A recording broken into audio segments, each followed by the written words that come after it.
It was as the sun was going down that the fireflies started to appear. This was mid-June, about 20 years ago, and I was sitting outside on Aunt Lou's back patio, the best place in the world. Within moments, the yard was filled with thousands of fireflies sparkling low to the grass, as if they were all entering the world at the same time, like a silent carpet of blinking Christmas lights. I had never seen anything like it. I had everyone come outside to see them, and we were all enchanted by the moment. I had been feeling a little low as we neared the anniversary of my mother's death, when these unassuming, fairy-like creatures reminded me that the world is a magical place. At any moment, we might see something that takes our breath away. So captivating are these wondrous encounters, the fireflies have popped up in my journal the first time they appear each summer. So mystical are they that every time I'm at a loss to describe precisely what they remind me of. Sometimes they are tiny dancing stars, sometimes the first snow of winter. Maybe they are the inspiration behind sparkling Christmas lights. Fireflies have a way of erasing time and space. And whenever I see fireflies, I am taken straight back to that night at Aunt Lou's, back to that patio with her and a few of my cousins, and I am happy. Fireflies illumine our lives with little moments of joy. I challenge anyone to see a firefly and not smile. It is amazing to watch young kids see fireflies. They are transformed as if encountering a new world. Here's my haiku to the firefly. Am I a firefly producing my own light, soon disappearing? Each year, the first June night that they twinkle into my yard or light up the trees of the creek behind my neighborhood, I've thought, please God, never let a June come and we don't see fireflies. Well, here we are, halfway through July 2024. And I haven't seen a flash or a sparkle, not one beacon bringing me back to that night on Aunt Lou's porch. Oh, where have all the fireflies gone?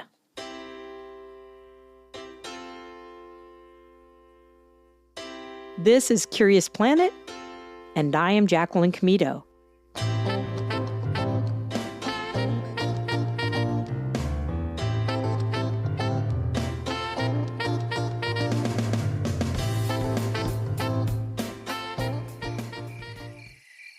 I don't think I saw a firefly all summer, not in Iowa, and not on Madeline Island in Lake Superior. I didn't think much of it until this fall, when I read that a few species of fireflies are threatened in the eastern part of the United States. I felt a dread in the pit of my stomach. Could the last generation who will experience fireflies already be born? Many of us feel a deep nostalgic connection to fireflies, writes Sara Lewis, a professor in the Department of Biology at Tufts University, in her beautiful book, Silent Sparks, The Wondrous World of Fireflies. She continues, for centuries, fireflies' graceful, luminous dances have inspired wonder from poets, artists, and children of all ages. Fireflies create a magic that transcends time and space. Their resplendent displays change ordinary landscapes into places ethereal and otherworldly. Fireflies seem to exemplify the relationship between memory and nature. Our team at Iowa Learning Farms has been trying to improve their storytelling skills, and I decided to make October's writing prompt about fireflies.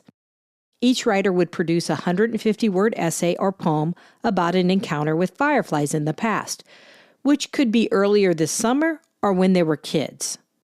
These writing assignments are a competition of sorts, where they post their entries on Slack and the rest of the team responds to each essay with emojis to express their feelings toward the work. They are both professional development and fun team building.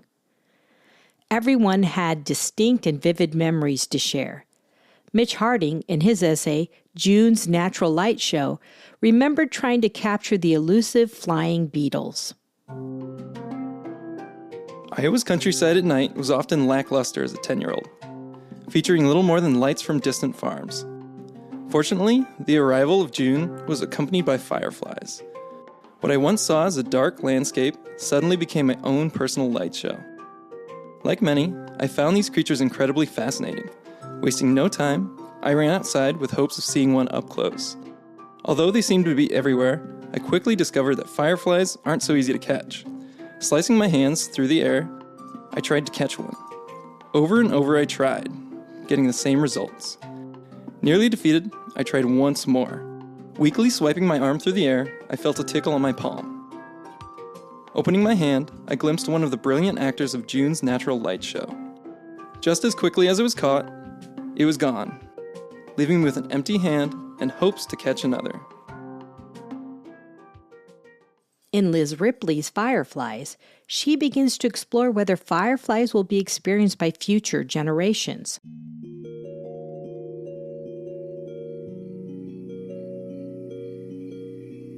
Air thick with humidity. Feels like rain. Blinking, twinkling lights start to appear. First one flash, then a few more, and the night sky is dotted with stars close enough to touch. Summer is here. Eyes closed and transported to the farm upon childhood memories. Summer vacation in full swing, scraped knees and tan lines. Fireflies or lightning bugs, take your pick. Dotting the horizon as the sun sets, the dark of night takes hold. Feeling the buzz that fills the summer air as the night symphony begins, creating a sparkling sea as far as one can see. Returning, backyard nights seem dimmer now despite the street lamp glow. Just a flicker for a keen eye to spy. Soak in the joy upon a child's face when they spot their first firefly. And keep a lookout for a glimpse of that blinking beacon of summer. The winning submission, Firefly Confessional by Ann Stout, expresses the complicated relationship between fireflies and humans. Fireflies and warm summer evenings. Some things just go together. Like peanut butter and jelly. Like apple pie and ice cream. Feel that nostalgia, laid on so thick it coats your soul. Yet, equally thick and inescapable, guilt. Oppressive as the humidity of midsummer. While thousands of lightning bugs flash away, living their best lives, living the dream, humans intervene. Fireflies, captured in jars, given moist paper towels and rations of grass to survive. Homo sapiens, eager young nature observers or captors? Photinus pyralis, innocent scientific specimens or hostages? Flashing, flickering abdomens, crushed between fingers, a freaky Frankenstein glow illuminating human hands, stepped on, smashed, smeared. Fireworks explode on the sidewalk. Magical summer moments. Short-lived instant gratification. Decades before the flash of YouTube and TikTok. Decades before the flickering thousands dwindled to sparsity. Mea culpa, my bioluminescent friends. Mea culpa.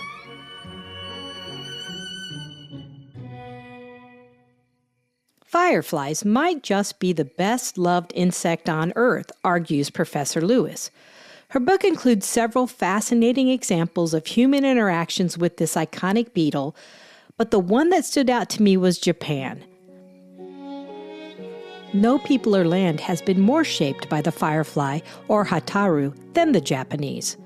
For over 1,000 years, the hataru have held a special place in Japanese culture through art, community festivals, tourism, and popular lore. This actually led to their near extinction in the 20th century due to habitat degradation and overharvesting.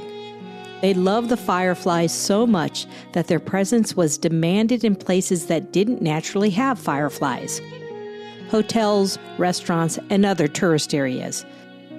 To harvest high numbers, firefly hunters were capturing primarily female fireflies as they were laying their eggs to ship all over Japan. The numbers diminished to dramatically low levels. Fortunately, this potentially tragic story didn't end there, because people all over Japan recognized that they were close to losing a natural and national treasure. Through a concerted effort to restore habitats and reintroduce fireflies, Japan has become a success story for environmental conservation. Toward the end of the book, Lewis writes, "As the wave of humanity washes over our planet, entire ecosystems have vanished. So it might seem rather inconsequential when one species or two go extinct. Each loss represents a tiny pinprick in the fabric of life, yet some species leave an unfillable void. If fireflies were to disappear, Earth's natural magic and the quality of our lives would be perceptibly diminished. Of course, it wouldn't happen all at once. It would be more like extinguishing a roomful of candles, one by one. You might not notice when the first flame is extinguished, but in the end, you'd be left sitting in darkness."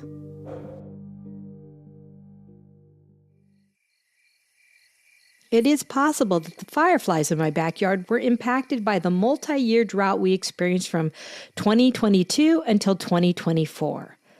Fireflies need moisture in each of their life cycles, so drought is one of the most serious threats they face. Light pollution, overuse of pesticides, and not enough taller grass are also threats to fireflies. Maybe the fireflies closer to the creek survived and can repopulate the area. I hope so. But hope isn't enough. With fireflies and so many other threatened species, they need us to begin undoing what we unwittingly have done. This spring, I plan to leave sections of grass in my backyard tall and keep the lights in the back off. I try not to use pesticides at all. These are a few of the things we can do in our backyards to encourage our sparkly friends to acknowledge their importance in our lives.